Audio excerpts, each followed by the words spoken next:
Hello, welcome back to the channel, and this is a channel where we give you reviews, playthroughs, unboxings. We generally like to talk a load of bollocks about tabletop gaming in general, and in this video we're going to be taking a look at a game that we reviewed ages ago when we first started this channel about 5 years ago. We're going to be talking about Scythe. And in this game, you'll be moving your workers around a board. You'll be sticking them in mechs. You'll be trying to take over the factory in the middle of the board. That will hopefully give you victory points that will allow you to win the game. So in this video, we're going to be giving you a very brief overview of the rules. We'll be telling you what we still like and what we don't like. Then we'll come back and we'll tell you whether or not Scythe is still worth your time and bother around about 8 years after it was first released. So remember, if you're new here, then please consider subscribing to this channel, hit the like button and all that YouTube bullshit. See you after this. Bollocks. So, Scythe, how'd you play this game?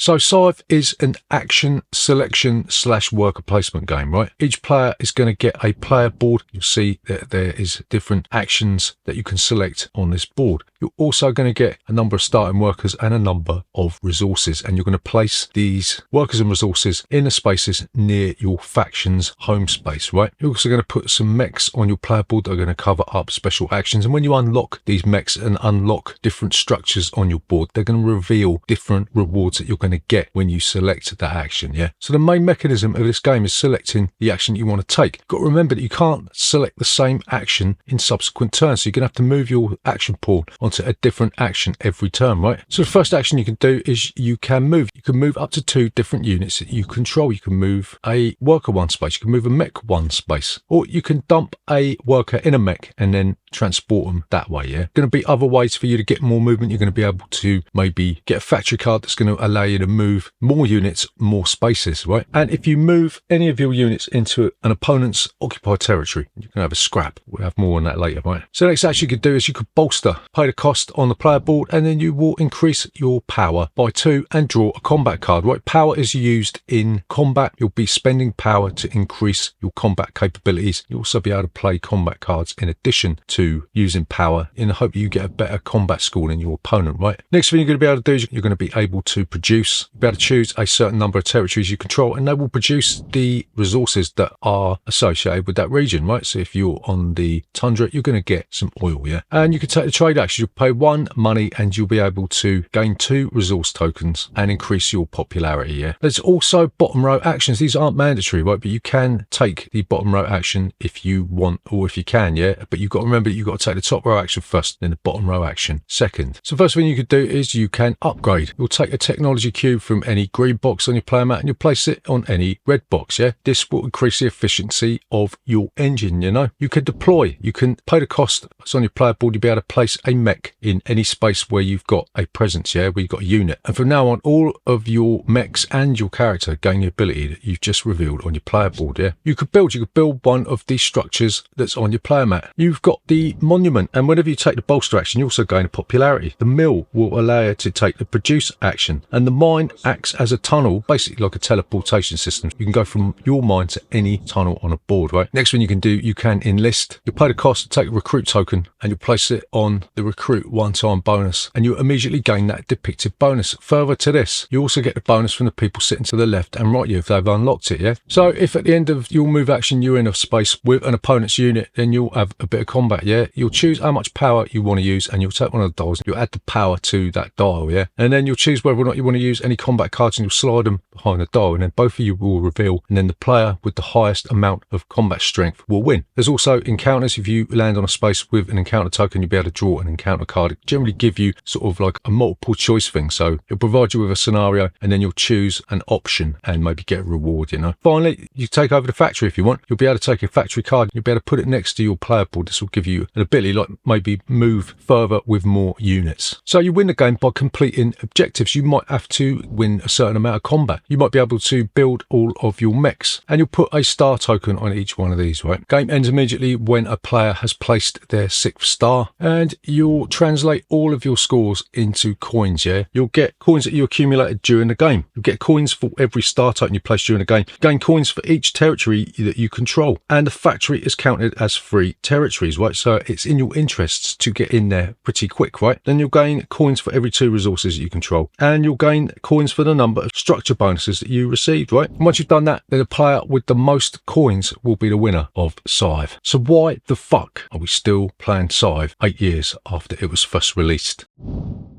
So the first reason we're still playing Scythe after all this time is because it changed the face of the board gaming industry, in my humble opinion. This game was funded on Kickstarter way back when, and when it came out, I think it just sort of blew people away. You know, the artwork in Scythe and all of its expansions just created a different aesthetic. The way that it borrowed loads and loads of ideas from different games and put them into one game meant you're going to be getting sort of like a worker placement game, action selection game, and I suppose, well, maybe not really, but a bit of combat in there as well. After this was released, there was loads of other games tried to emulate the success of Scythe. I'm not going to name names, yeah, but maybe plagiarism is a bit too strong a word, but yeah, there was loads and loads of copycats out there. But yeah, for that reason, it is a bit of a legendary game really for me. It pushed the boundaries out in terms of what was possible. And if it weren't for Scythe, I don't think you'd have certain games that have been released recently, you know. So the second reason that we are still playing Scythe in 2023 is because it's only just stopped being supported, right? Stonemaier Games always listen to the fans of their games and they deliver what they want. People were asking for modular board, they delivered it, yeah. People were asking for more expansions and they delivered it. They wanted higher player counts, so they gave you a chance to play with up to 7 bloody players, yeah. And they even gave you a legacy version of this in the form of the Rise of Fenris, where you could play Scythe as a campaign and unlock different tokens and different rules and different mechanics as you play through it, yeah. And these can be incorporated into the base game when you are done with the campaign. So there is a wealth of content for this game, and it's going to take you a lifetime to get through it, isn't it? So the final reason that we are still playing Scythe today is it now feels like it is a complete game, yeah. They had to produce this legacy box. It was overpriced. It's like 30-40 quid just for a lump of cardboard, but you can fit everything into this box and now it feels like a complete experience. They've got all the bases covered. Like, you've got a legacy game, you've got modular board, you've got a board extension that essentially doubles the size of the board. Well, maybe not quite, but you get the idea, right? So now it is one of those monumental games. It sort of sits in that region where it's not quite Settle as a Catan, right? But it's also not quite one of these sprawling tabletop dungeon crawling RPGs, you know what I mean? So what don't we like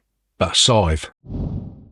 So the first thing that we still don't like about Scythe is that combat still feels like a bit of an afterthought. It's still very, very clunky. You're just going to be spending power, adding a card, comparing, yeah? And there's still not that much of it. And when there is combat, it can be devastating. If you lose your mechs back to your start space, especially if you're trying to take over the factory, then it's very, very difficult to come back from that. So yeah, combat is still a little bit unwieldy, still a little bit unsatisfying. And really, I don't know, with all the expansions, they had the opportunity to fix that and they didn't. So the second thing that we don't like about Scythe is that the first few turns of the game still feel rather empty. There's not really that much going on. Most people are going to be taking the same actions, and it's not until you've unlocked some special abilities, maybe with your mechs, or you manage to get some more workers out on the board that give you more resources, that the game actually comes alive. There's no real quick start option, and as such it feels like you're just going through the motions with the first few turns. If you're playing with a higher player count, it could mean half an hour to an hour wasted doing absolutely fuck all. So the first few turns can be a little bit frustrating and unfulfilling, and just would have liked to maybe like a sort of a quick start variant. Maybe there is one, maybe I missed it, maybe I'm stupid. So the final thing that we don't like about Scythe is that games now maybe have moved on from this. It's starting to show its age just a little bit, yeah, with the advent of games from Awakened Realms like Nemesis and other games like Tainted Grail, and even the way that Gloomhaven has captured people's imaginations. Scythe is starting to feel like a little bit rusty, yeah. This has been alleviated through all of the content that's been released over the years, and whilst it's still a fantastic game, it just doesn't feel as fresh and inspiring as it used to be. Doesn't mean it ain't worth playing yet. It just means that it's cemented itself into like a classic status. People will look back in 20 years time and think of Scythe as a watershed moment in board game design and production. Feels like the board gaming industry now is sort of on steroids when it comes to board game production, you know. You've got swathes of miniatures floating about. You've got multi-million-dollar Kickstarter campaigns with 10 billion expansions that you're never going to play. And Scythe did something unique. It drip-fed you content over a number of years that kept your interest in the game, yeah? Didn't give you everything at once. And Stonemaier Games listened to the fan base and delivered what the fans wanted, rather than just a load of plastic shit that's just going to gather dust on your shelf. itself, yeah? So for that reason, Scythe is still an absolutely fantastic game and an absolute must-have, even 8 years after it was first released, right? So there you go, that is Scythe. Remember, if you're new here, please consider subscribing to this channel, hit the like button and all that YouTube bullshit. See you next time.